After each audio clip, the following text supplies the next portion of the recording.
Buenas tardes, docentes y compañeras. El presente video es realizado por las estudiantes de primer semestre de Técnico en Atención Integral a la Primera Infancia y pertenece al módulo de Pedagogía, desde el cual abarcaremos diversas temáticas esperando sean de su agrado.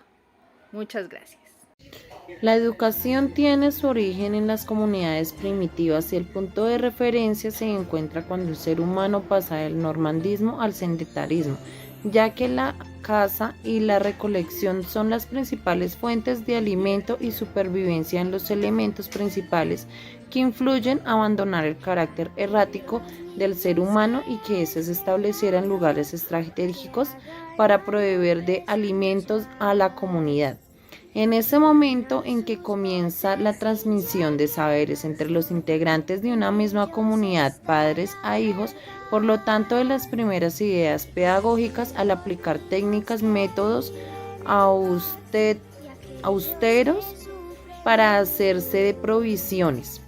La complejidad de la educación comienza a aparecer en la comunicación que se establece a través del intercambio de mercancías. Para los siglos XII y XIII surge la escolástica, pensamiento que tenía como función reconciliar la creencia y la razón, la religión y la ciencia.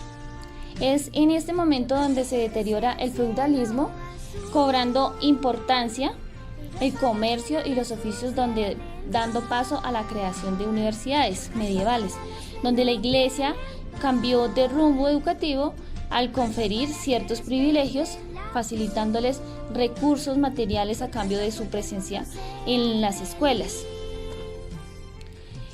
Y la fundación de propias universidades. Las principales universidades medievales se encontraban en Italia, Francia, Inglaterra, Praga y Polonia. Las universidades medievales tenían 4 facultades. En la facultad preparatoria o artística, facultad de artes, se enseñaban las 7 artes liberales. Esta facultad tenía el carácter de escuela media y en ella la enseñanza tenía una duración de 6 a 7 años. Al terminar los estudiantes, los egresados recibían el título de maestro en artes. Todos, yo soy Dayana Sánchez y ya en esta parte les voy a hablar acerca de la clasificación de la pedagogía. La clasificación de la pedagogía se divide en 12 partes. La primera, pedagogía normativa, es eminentemente teórica y se apoya en la filosofía. La segunda, pedagogía descriptiva, estudia el hecho educativo tal como ocurre en la realidad. La tercera, pedagogía psicológica, se sitúa en el terreno educativo y se vale de las herramientas psicológicas. La cuarta, pedagogía teológica, es la que se apoya en la verdad relevada, inspirándose en la concepción del mundo. La quinta, pedagogía teórica, contiene un conjunto de conocimientos sobre el hecho y proceso pedagógico a través del tiempo.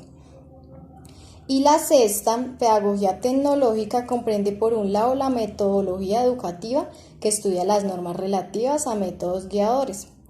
A continuación, mi compañera va a seguir con las otras partes de la clasificación de la pedagogía. La pedagogía familiar es una de las más importantes, ya que en ella comienza la vida del hombre y es donde se empieza a estudiar de ahí en adelante. Pedagogía escolar o institucional, la escuela en el sentido más amplio de la palabra. Pedagogía ambiental o social, en el medio ambiente, que a su vez puede constatarse con múltiples facetas o fases. Pedagogía rural o pedagogía urbana. Según el medio social, esto significa pues la raza, cultura, estrato, política, enigmas y todo lo relacionado con las culturas y lo que ya sabemos. Y la última es la pedagogía profesional y es la acción ejercida por el ambiente pedagógico en el que nos encontramos nosotros. Mi nombre es Johan Pestalowski, nací el 12 de enero de 1746. Me conocían en países de lengua española como Enrique. Fui influyente pedagogo, educador y reformador suizo y apliqué ideales de la última ilustración en la pedagogía. Fundé varias instituciones educativas. Escribí muchas obras en las que explicaban los principios del modernismo y morí el 17 de febrero de 1827. Buenas tardes, mi nombre es Paulo Freire. Nací el 17 de septiembre de 1921. Fui un pedagogo y filósofo brasileño, el cual defendía la pedagogía crítica. También fui conocido por mi influencia sobre el trabajo de la pedagogía del oprimido. Promoví una educación, qué pena, humanista que buscara la integración del individuo con la realidad. Fallecí el 2 de mayo de 1997.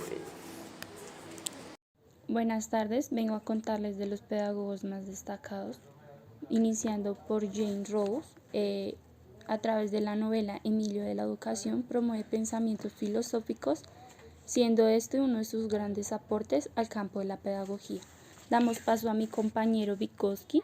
Él es el autor de obras clásicas de la psicología y la pedagogía como pensamiento y lenguajes, a donde aborda la relación de los aprendizajes del individuo y su forma de actuar con la cultura y la sociedad. Damos paso a mi compañera María Montessori. Uno de sus grandes aportes en la educación fue demostrar científicamente que a través de los juegos los niños investigan su entorno y adquieren conocimiento. Damos paso a mi compañero John Dewey, modelo educativo más democrático, inclusivo y dinámico, que se centraba en la memorización y su obra fue obra de experiencia y educación. Seguimos con mi compañero John Ludd. Sus aportes a la pedagogía es haber segmentado la educación y procesos de enseñanza en diferentes grupos y destreza física, moral e intelectual. Damos paso a mi compañero Juan Bautista de la Salle. Se ocupaba de la educación de los niños en pobreza y proyectos en recreación e indujo innovaciones en la educación francesa como la enseñanza de lectura francesa. Ellos fueron los más relevantes. Muy buenas tardes, mi nombre es Martín Lutero. Nací el 10 de noviembre de 1483, fui teólogo y fraile católico. Mi matrimonio con Catalina Bora inició un movimiento de apoyo sacerdotal dentro de corrientes cristianas. 3 años antes de morir, escribí un tratado antijudaísmo. Finalmente, en 1546 morí con la excomunión del Papa en vigor. Buenas tardes, yo soy Paulo Freire y les vengo a explicar sobre el paradigma y el paradigma conductista.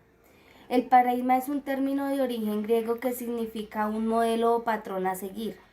Ejemplo, es un sentido amplio que corresponde a algo que va a seguir como un modelo o ejemplo según una dada. El maestro es el modelo o el ejemplo a seguir del niño. Paradigma conductista. El conductista surge de una teoría psicológica y posteriormente se adapta a la educación. Esta es la primera teoría que se vino a influenciar fuertemente en la forma como se entiende el aprendizaje en los humanos. Muchísimas gracias por su atención. Buenas noches, mi nombre es Magdalena Suárez y vamos a hablar sobre el paradigma histórico-social y el paradigma cognitivo. Pero antes de eso quiero que sepan qué es un paradigma. El paradigma viene del griego, en donde para es junto y deima significa modelo o ejemplo. En este caso, pues el significado sería modelo o ejemplo a seguir. En cual podemos encontrar teorías, creencias, valores, leyes, técnicas, el cual nos lleva a interpretar y a explicar la realidad y a una toma de decisiones. El paradigma histórico-social, este paradigma también llamado sociocultural o histórico-cultural, fue desarrollado en los años 1920 por Vygotsky, el cual pues consiste en que el individuo, aunque sea lo más importante, no es la única variable del aprendizaje. Su historia personal, su clase social, su época historia y las herramientas que tenga a su disposición son variables que no solo apoyan el aprendizaje, sino que también son parte de él.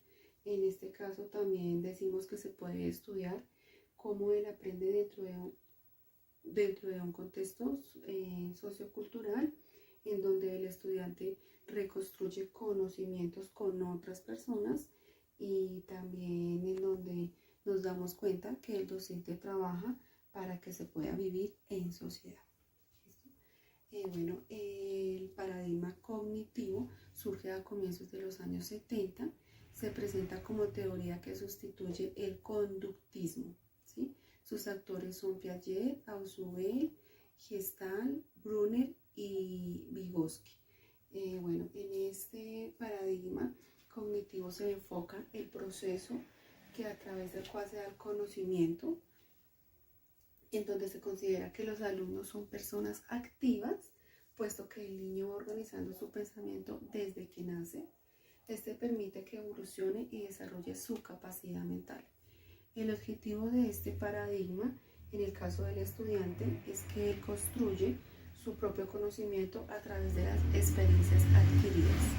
Y en el rol del profesor, en este caso, sería un mediador en donde utiliza herramientas pedagógicas para incentivar al estudiante en la construcción de nuevos conocimientos. De esta forma hemos culminado nuestra presentación, no sin antes agradecerles por la atención prestada y los conocimientos transmitidos. Muchas gracias.